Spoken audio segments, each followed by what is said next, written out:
Hello, good morning. You're watching Market Cafe on ET now. I'm Vinny Motiwala with me, Shneesh as well.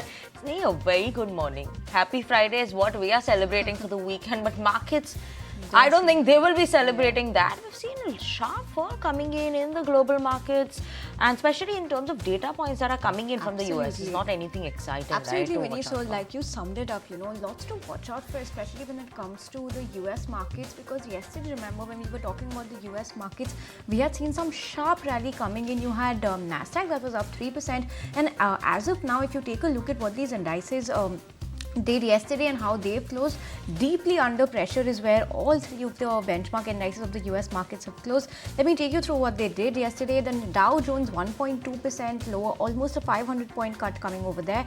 S&P 500 1.4 lower, 1.4% lower again, 75-point cut. But well, the real loser yesterday, Nasdaq, 2.3% lower was where the Nasdaq was, a 400-point cut coming in on that front as well. Now, when you even take a look at this futures and what the futures were up to, you had the US stock futures. They slid last night as traders considered fresh results from Amazon and Intel. We'll be telling you more about this later as well. Investors also looked ahead of July's payrolls report and after hours trading. Intel cratered nearly 20% after announcing weak guidance.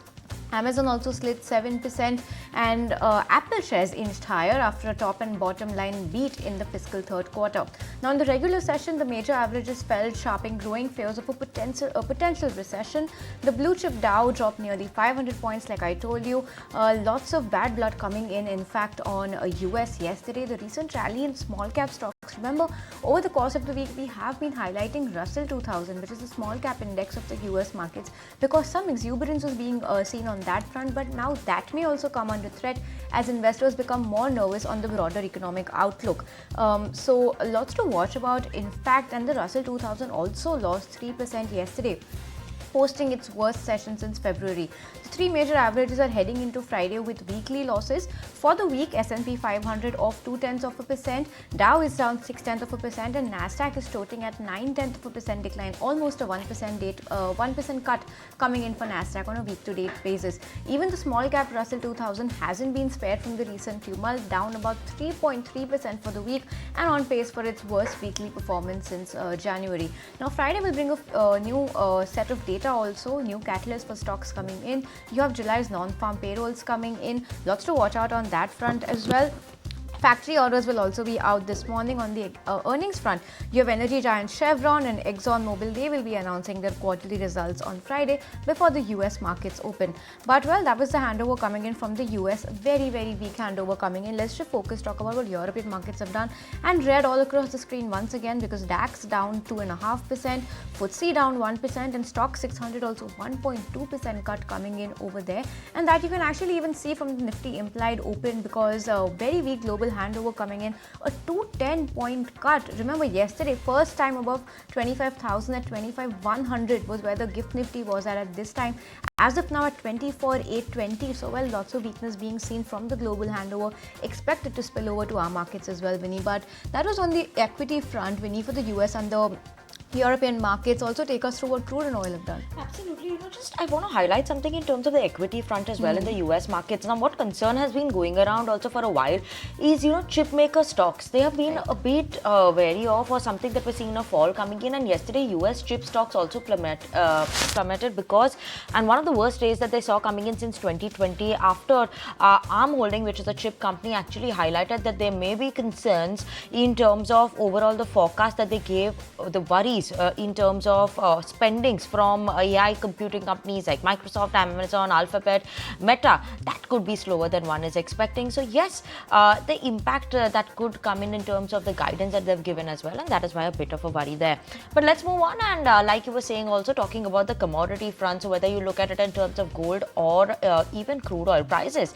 Now today, when you're looking at Brent crude oil prices, it's up almost 0.5%. Brent crude oil just below that $80 per barrel mark right now.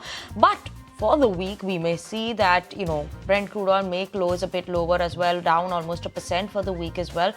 Because obviously fuel demand, that's still a concern that everyone is watching out for, especially in terms of the China front. How is that going to be shaping up? Because data points from China also haven't been too exciting so far. So that is something that one is watching out for in terms of the demand that is coming in for fuel and where the prices will be moving on, because June data for China wasn't as good as one was expecting. Now, other than that, also June, July, nothing exciting came in on that front for oil prices. But moving on to gold prices, because that's something that is trading at almost high, safe haven commodity. So yes, we're seeing a sharp run up coming in gold prices this morning as well. Overnight also it saw a run up. Right now, seeing an uptick of almost 0.2% in trade. So gold near those record high levels. What investors are weighing is the weak economic data that came in the US. Obviously, then everyone starts moving more towards the safe haven commodity, and that is why gold price is too buzzing in trade. And with that, silver was trading a bit higher, but right now is a bit muted in trade. Slight bit of a negative bias for silver right now, but yes, had seen a run up overnight. So going to be interesting to watch out for, how these commodities also move, given the data points coming in are not that exciting, Sneha. Absolutely. So, some pressure being seen on that front as well. But let's get a move on then. Talk about the global coverage this morning.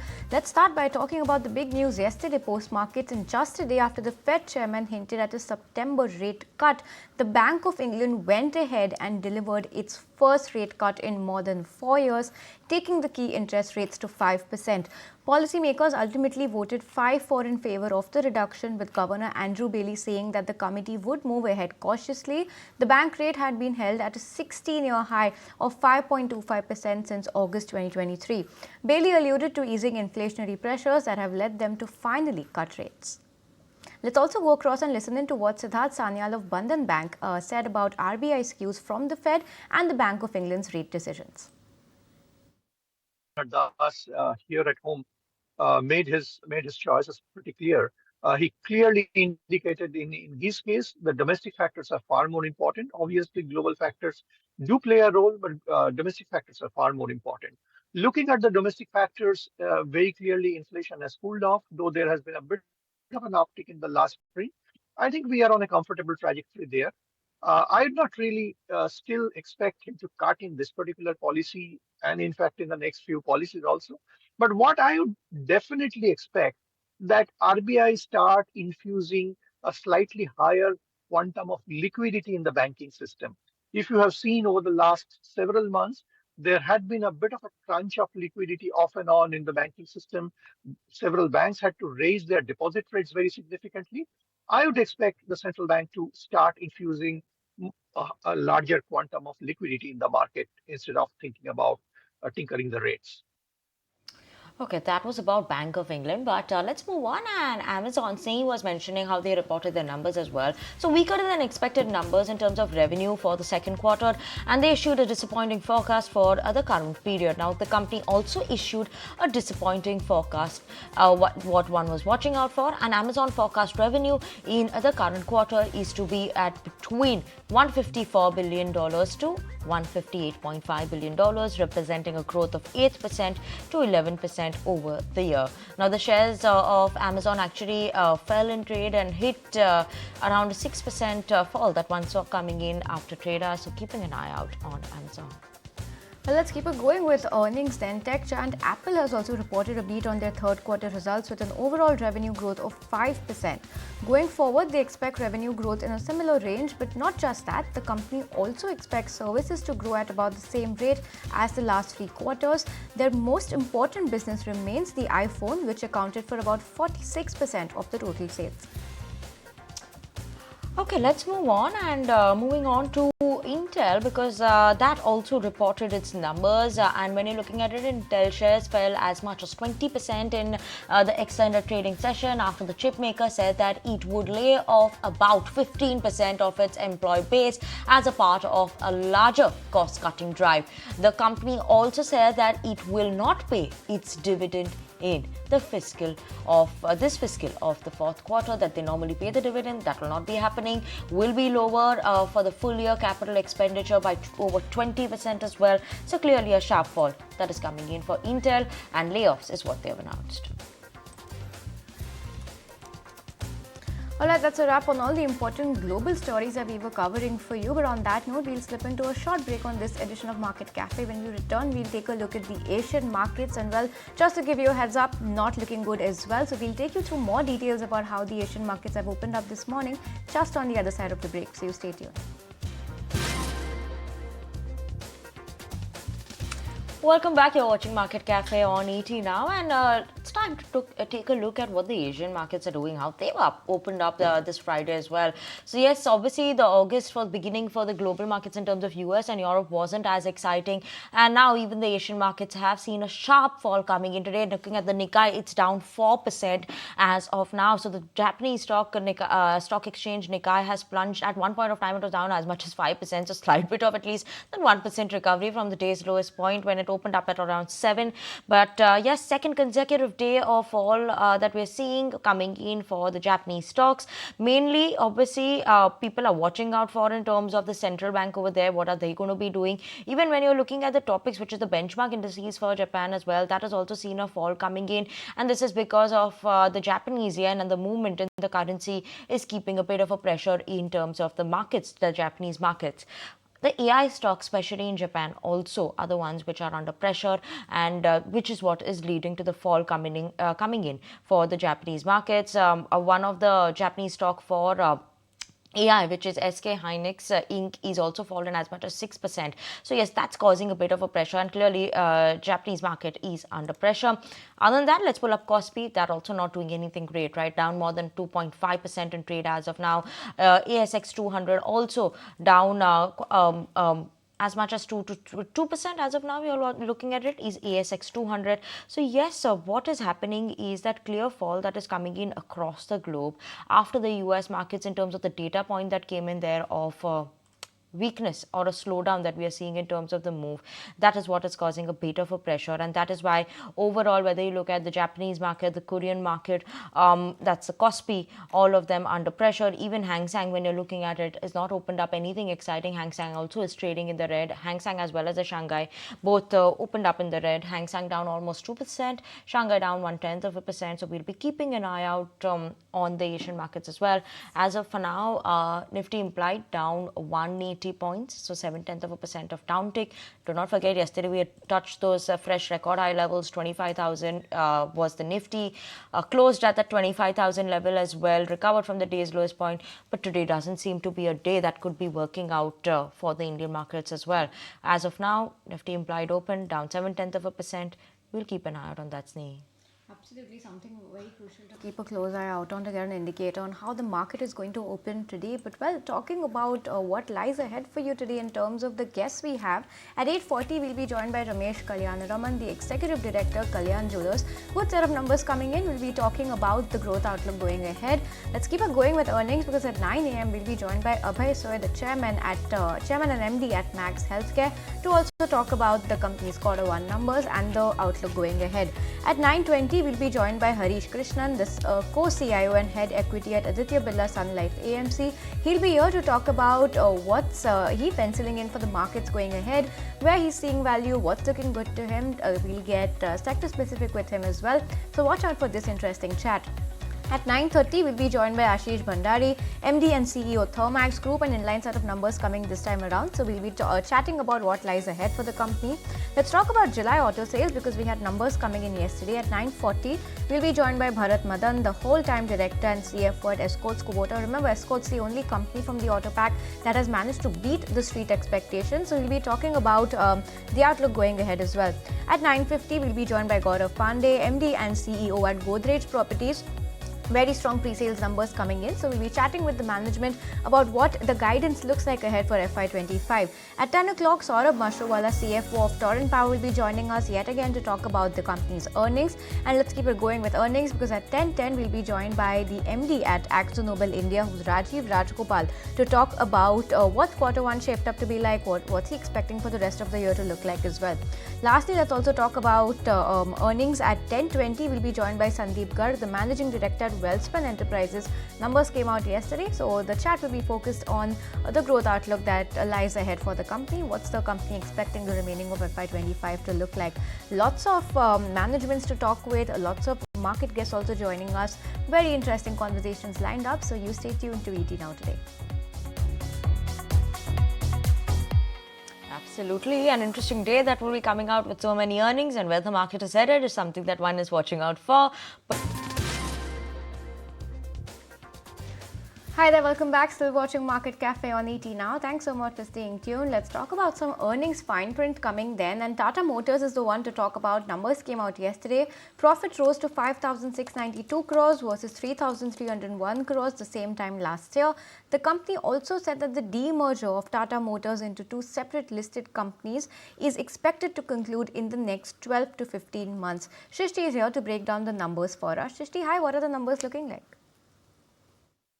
Well, a great set of numbers coming in from Tata Motors. Indeed, on the revenue figure, the numbers actually come in line to what we were expecting at ET Now. But operationally, what a performance yet again coming in from the company, and especially the margins. The company has clocked in a margin of 14.4%. The profit has also seen a jump to 5,692 crores, above than what we were expecting at ET Now, and also the EBITDA number is above to what we were expecting. So all in all, a great set by Tata Motors, and what we have seen is that the JLR performance was quite resilient this time around, and because of the lower commodity cost, their margins, especially in the passenger vehicle as well as commercial vehicle, though there has been a decline, but were flaring better. If we talk about some of the other key announcements, then the company has announced a demerger of Tata Motors into the two separate listed entities, but that will take into effect in the next 12 to 15 months. So that's the announcement coming in. If we talk about their JLR division, then EBIT margin stands at 8.9%, very close to the previous highs of 9.2%. So a slight decline in this number is what we have expected, but the management commentary is very strong, because though at one point they are saying that there could be constrained production in Q3 and Q4, but the management does go up and go ahead with their full year guidance of above 8.5% of EBIT margin. If we talk about their India business performance, then here too the management outlook is positive. They are expecting good festive season sales this time, especially in the second half, and even for the commercial vehicle segment, the commentary is positive, but on a sequential basis, there is a decline in their EBITDA margin. But overall, the commentary is quite positive, though they are saying that the global demand is likely to remain muted, but they do expect a gradual improvement in the domestic demand, and the commodity prices are likely to remain range bound. So all in all, a great set by Tata Motors. Surely keeping an eye out on that, but you did listen to the con call at Tata Motors. PB Balaji, the group CFO of the company, shares his growth outlook for FY25. What are they expecting in terms of demand trends going forward? Listen in to the con call highlights. On the outlook, global demand is likely to remain muted as it has been, and we expect a gradual improvement in the domestic demand during the rest of the year after the festive season, on account of continued investments in infrastructure, healthy monsoons, favorable macros, and of course the festive demand that's likely. Commodities, on the other hand, are likely to remain range-bound. In Q2 and Q3 for JLR, we are likely to witness some amount of constrained production, reflecting the annual plant shutdown and also floods at a key aluminium supplier. As we work towards mitigation and recovery, we hold our guidance on our key full-year financial deliverables of greater than 8.5% EBIT. And achieving a net cash position from net debt and going net debt free. And we are confident of sustaining this performance in the coming quarters and delivering a strong year. Alright, so that was the word coming in from the management as well, but let's take a look at what the street is making out of Tata Motors Q1 numbers, and you have brokerage notes coming in this morning, two notes coming in. First up, let's discuss what JP Morgan has to say. They've maintained an overweight rating, hiked the target price to rupees 1250 from 1115 earlier. They say that JLR shines in Q1, but the India PV segment needs a better performance in the second half of this year. Now for a segment-wise breakup, they've said that for JLR, the volume mix and commodity benefits are offsetting higher incentives. For India commercial vehicles, they're saying that the resilient margins are being seen in an uncertain demand environment. So this is something that they're liking for Tata Motors. And on the PV front, they're saying that the mix and operating leverage has turned negative. So mixed note coming in this morning from JP Morgan, but they've maintained an overweight rating and hiked the target price to 1,250 rupees per share. But on the flip side, if you take a look at what UBS has to say, while JP Morgan has maintained an overweight. You have UBS that has maintained a sell rating coming in, but they've also gone there and hiked the target price to 825 rupees from that 800 rupees per share earlier. So very diverse notes, in fact, coming in for Tata Motors this morning. Wide range of price bands also being seen.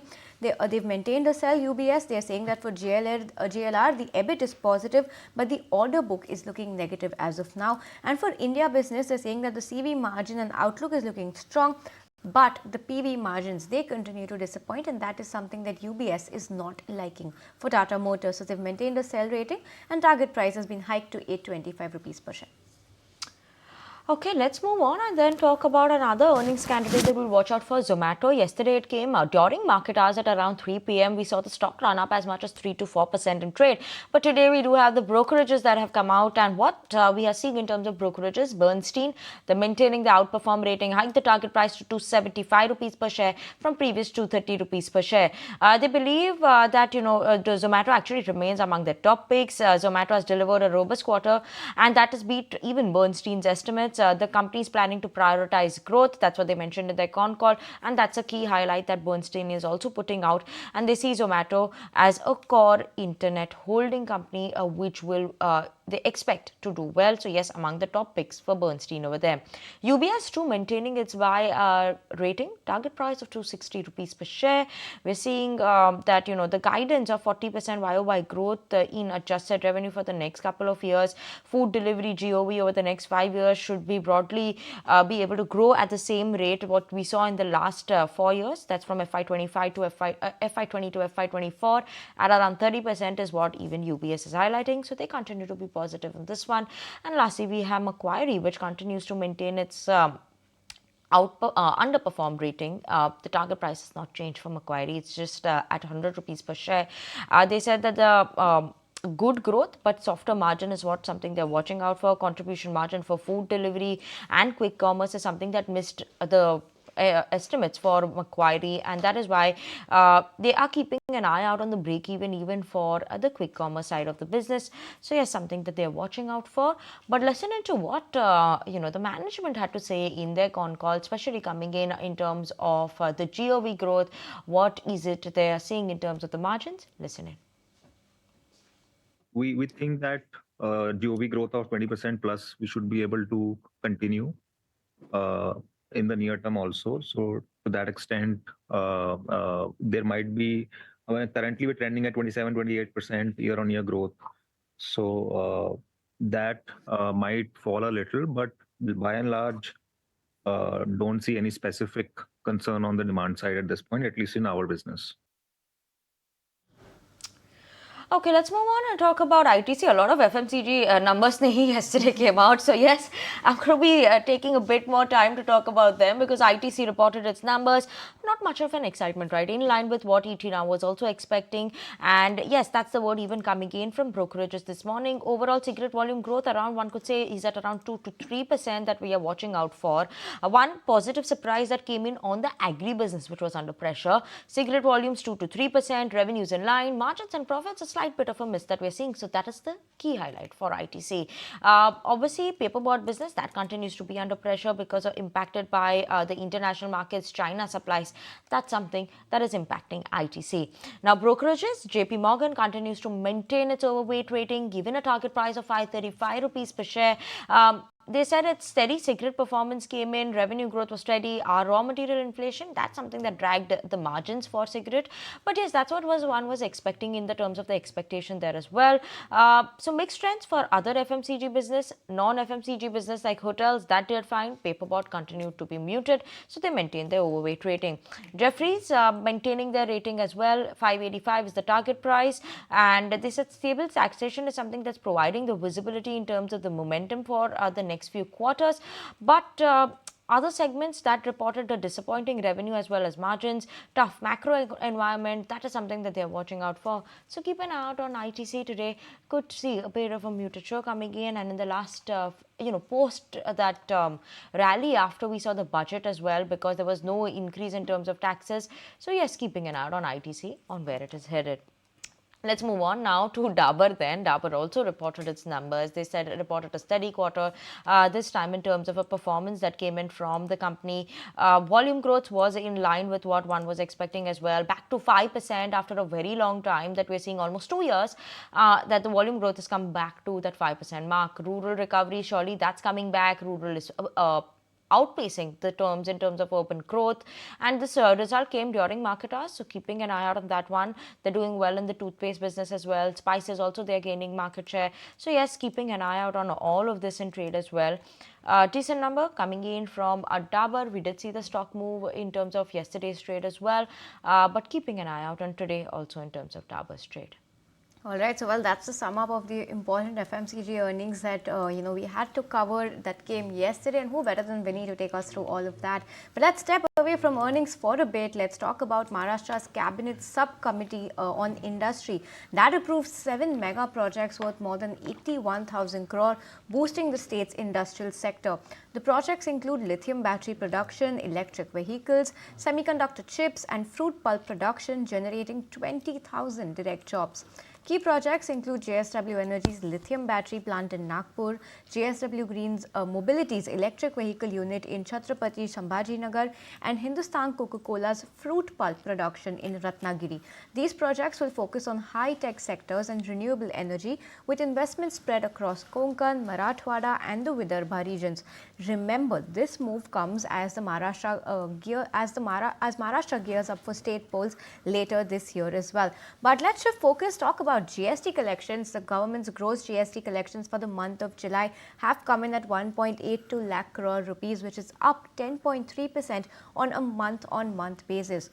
Net collections have also risen 14% month-on-month. However, this excludes the refunds made by the government. Integrated GST has come in close to 40,000 crore rupees. My colleague Sumit Chaturvedi is here with all the details of what the GST collection numbers look like for the month that went by. Sumit. Well, it's a good economic development that has taken place, and today the numbers for July have come more than 10% growth, 1.82 lakh crore rupees versus July of last year. But over June of this year, as compared to 1.75 lakh crore rupees, it's 1.82. So 0.7 lakh crore rupees, I would say that the increase is there. If we talk about the overall division, total, if we talk about net is around, we can say that it's also a good number, and the net is also having a good number overall. But if we talk about refunds and IGST and all, it has definitely been a very good collection for the numbers overall. If we talk about 10.3% growth, when we talk about the gross GST revenue, when we talk about the overall net GST revenue, well, it is a bit less, but that happens. However, GST gross is good value, and this gives the government elbow room to spend more on many schemes, to spend on many things. Last month, Finance Ministry said it will not come out with the official data, so it has not come out. We have gone to our tables and got this data. Definitely a new, we can say that data collection regime has started. But now collection is coming, and 1.82 lakh crore rupees is definitely a good number, good economic news for the government to start the month of August. Okay, thanks so much for that update there, Sumit. But Trinamool Congress has backed Union Transport Minister Nitin Gadkari's call to withdraw the 18% GST on life and medical insurance premiums. Bengal Chief Minister Mamata Banerjee supported the demand, stating that the GST adversely affected people's ability to meet their vital needs. Trinamool's MPs echoed this in the Rajya Sabha, urging the Finance Minister to withdraw the GST or resign. The party plans to raise the issue in Lok Sabha and campaign on Gadkari's letter to corner the government, threatening to protest if the GST is not rolled back. All right, on that note, let's slip into a very short break on this edition of Market Cafe. More stock-specific news and updates on the other side when we return. Hi there, welcome back. Still watching Market Cafe. Let's take it across to the auto sector now, and a mixed report coming in for July auto dispatches. Tata Motors is disappointed in both the PV and CV segments. While Escorts has seen a 40% downtick month on month, it has still beat what we were estimating here at ET now in terms of tractor wholesales. My colleague Shrishti is joining us with a fine print of what the auto sales data looked like for the 1 month that went by. Shrishti. So when it comes to the July auto sales data, then indeed the two-wheeler segment has fared better versus to the expectation, and all in all, rest from the other segments, there has been a bit of a disappointment is what we have witnessed, and especially from the passenger vehicle segment. Herein, all the three companies, be it from M&M Automotive Division, Tata Motors and even Maruti, their sales number have actually declined on a month-on-month basis, barring Tata Motors, but the numbers for all these three companies were below than what we were expecting at ET now. So clear a bit of a weakness in the sales data is what we have seen for these passenger vehicle companies. When it comes to the commercial vehicle segment, though the segment has been doing quite good, but this time there is quite a disappointment in the numbers, because for Eicher Motors, even for Tata Motors, Ashok Leyland, all the companies have posted a decline of 7 to 15% on a month-on-month basis. And even if you look at the numbers, they were way below than what we were expecting at ET now and what the channel checks were suggesting. If we talk about the two-wheeler segment, then Bajaj Auto and TVS Motors were bang in line to what we were expecting, and indeed the companies do register a growth on a YOY basis, and this was the segment that we also told you that this could be the highlighter this time when it comes to the sales data. And lastly, from the tractor division, the companies have come out with a very strong positive commentary because of the rural sentiment improving, as well as if we talk about the monsoon, that has fared better, and all in all the companies does have registered a positive growth on a YOY basis. So a good set by the tractor companies as well. So it was just the two-wheeler and the tractor segment that has done well, but a disappointment from the commercial vehicle as well as from the passenger vehicle segment. Okay, Shishi, thank you so much for that update there. But let's move on and talk about brokerages. What have they gone ahead in terms of Sun Pharma? What is the target that is happening over there as well? Jinay is joining in with us to help us understand all of that. Jinay? Well, yes. So first up, we have note from Jefferies on Sun Pharma. They are maintaining buy rating with a target price of rupees 2,000. What they believe is that Q1 performance EBITDA was a beat driven by lower operating expense, and their outlook going ahead remains very strong. They believe that specialty will continue to drive growth ahead. Also, they highlighted that company did receive an approval for one of their drugs called as Duroxolitinib, but the launches of that remains uncertain due to a motion filed against the approval. Also, we have Goldman Sachs on Sun Pharma. They have maintained sell rating but hiked the target price to rupees 1,450. What they believe is that India growth actually masks the specialty business, because if you look at the global specialty business, they say that it continues to show a slowdown. Also, India business growth is showing some signs of softening, and also the US generic business seems a bit sluggish to them. And on the back of this, they believe that valuations have not factored in this multiple risks. Thank you so much for taking us through all of the stocks that one needs to watch out for on the back of what brokerages are flagging off for us this morning. But well, yes, Nifty was at an all-time high level yesterday, 25,100 on the implied. We did reach that 25,000 mark yesterday just at open itself. And in an exclusive conversation with ET Now, Ashish Chauhan, the MD and CEO of the National Stock Exchange, said that this is a part of a long journey and they have come a long way. Listen in to what he had to say. I take it as a sort of a part of the journey. We have reached a milestone, but this is not the end of the journey, right? This is not the destination. We have a long way to go. We have come a long way in last 30 years. November 3, 1995 was the base for Nifty as 1,000. Today, after almost 29 years, we have reached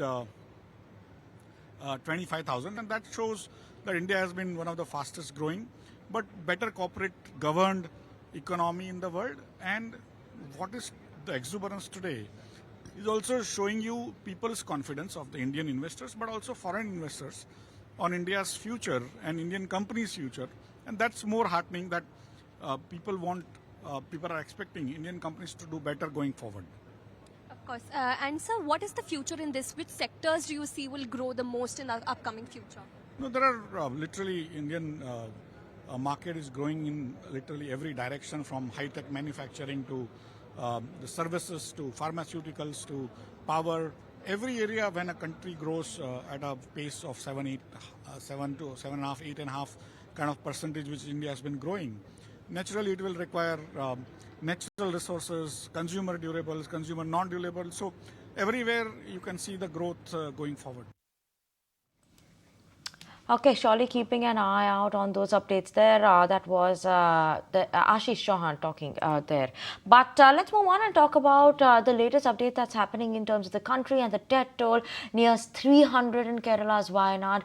And this is after the massive landslide struck the hilly region. Also, in terms of the army, they have rescued around 1,000 people, and 220 people are still missing as rescue operations enter the fourth day. Let's move on and also talk about what's happening in Himachal. Nature's fury rocks Himachal Pradesh too. At least 5 people are dead and scores are missing after multiple cloudbursts led flash floods in the state. Rescue efforts are underway on a war footing. Moving on to some other updates on the political front, Congress leader Rahul Gandhi claimed that the Enforcement Directorate insiders have told him that a raid is being planned against him following his Chakravi speech during the discussion on the union budget. Taking X, Gandhi stated that he is waiting for the Central Probe Agency with open arms.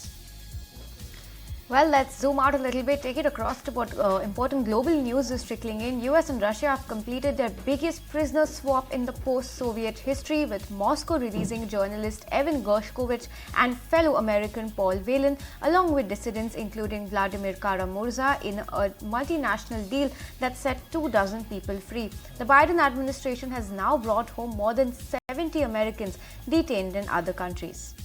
Let's take it over to sports then, and Novak Djokovic overcame a worrying knee injury scare and a huge second set deficit to reach his 4th Olympic Games in the semi-final. The Serbian defeated Greece's Stefanos Tsitsipas in the quarter-final match and is all set to face Italy's Lorenzo Musetti for a place in the gold medal match. And all eyes will be on India's Manu Bhaker, who is eyeing her 3rd medal this Olympics. Bhaker will participate in the 25 meters pistol qualification round, while shuttler Lakshya Sen will battle the quarterfinals today. Meanwhile, on a somber note, one of India's biggest medal hope, PV Sindhu, crashed out last night after losing to China's Binjiao. Okay, that's all the update coming in on the national front. But with that, we're absolutely out of time on this edition of Market Cafe. Okay, Nifty implied, showing cuts of 210 points for the Nifty, down 0.8%. Keep an eye out on that. But don't go anywhere. The markets will take the action forward.